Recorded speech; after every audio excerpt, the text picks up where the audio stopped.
అదితి దృష్టి అహల్యపై పడకుండా ఎలా డైవర్ట్ చేయాలి? అదితి నన్ను మర్చిపోవడానికి ఏం చెయ్యాలి?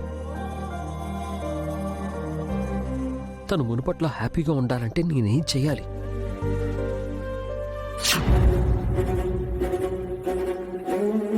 ఏంట్రా అంతగా ఆలోచిస్తున్నావు?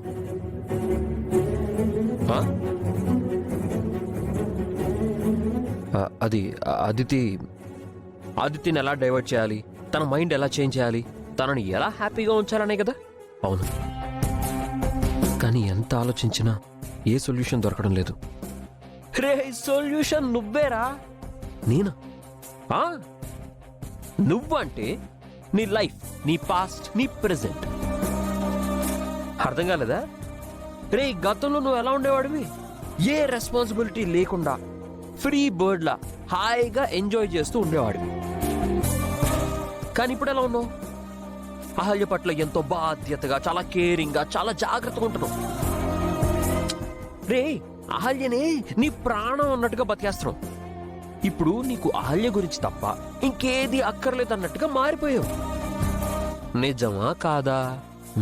అవును, అహల్య నన్ను పూర్తిగా మార్చేసింది. నన్ను ఒక బాధ్యత గల మనిషిగా నిలబెట్టింది. అదే పని నువ్వు అదితి విషయంలో కూడా చేయొచ్చు కదా. అదెలా? ఎలా ఏంట్రా? నీ లైఫ్లోకి అహల్య ఒక బంధం రూపంలో ఒక బాధ్యతగా రావడం వల్ల నీ జీవితమే మారిపోయింది. అదితిని మర్చిపోయేలా చేసి అహల్యనే నీ సర్వస్వం అయ్యేలా చేసింది.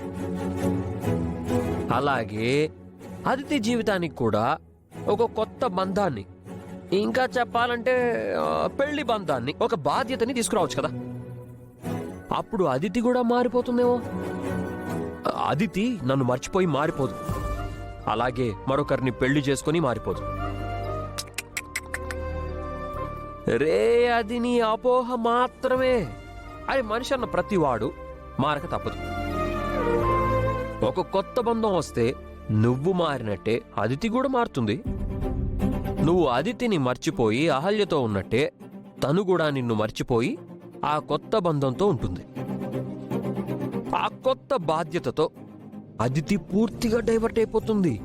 తన లైఫ్ తను హ్యాపీగా చూసుకుంటుంది. అప్పుడు అహల్యకి, తన కడుపులో ఉన్న బిడ్డకి ఏ ప్రాబ్లం ఉండదు. అదితికి అన్యాయం చేసావన్న గిల్టీ ఫీలింగ్ కూడా నీకు ఉండదు. ఓకేనా? నిజంగా అలా జరుగుతుందా? అందుకు నీ లైఫ్ ఒక పెద్ద ఎగ్జాంపుల్ కదరా. వెంటనే అదితికి పెళ్లి బంధాన్ని సెట్ చేయి. అదితిని అలా మళ్లించు.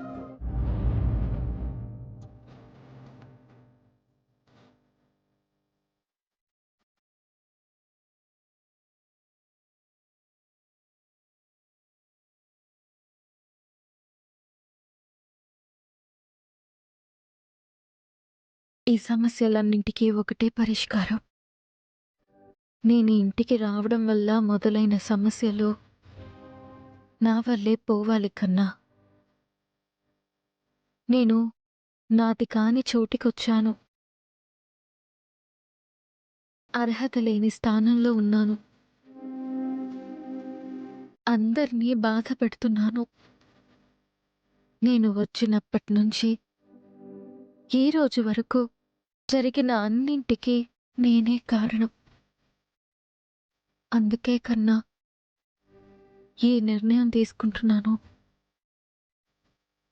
నువ్వు ఈ ఇంటి వారసుడివి కావాలన్నా మీ నాన్నగారి కోరిక కోసం ఇంకొక 6 నెలలు ఇక్కడుంటాను. నువ్వు ఈ భూమి మీదకి రాగానే నిన్ను గౌతమ్ గారి చేతుల్లో పెట్టి నేను సెలవు తీసుకుంటాను. ఇక్కడ నీకు అన్నీ ఉంటాయి. అందరూ ఉంటారు.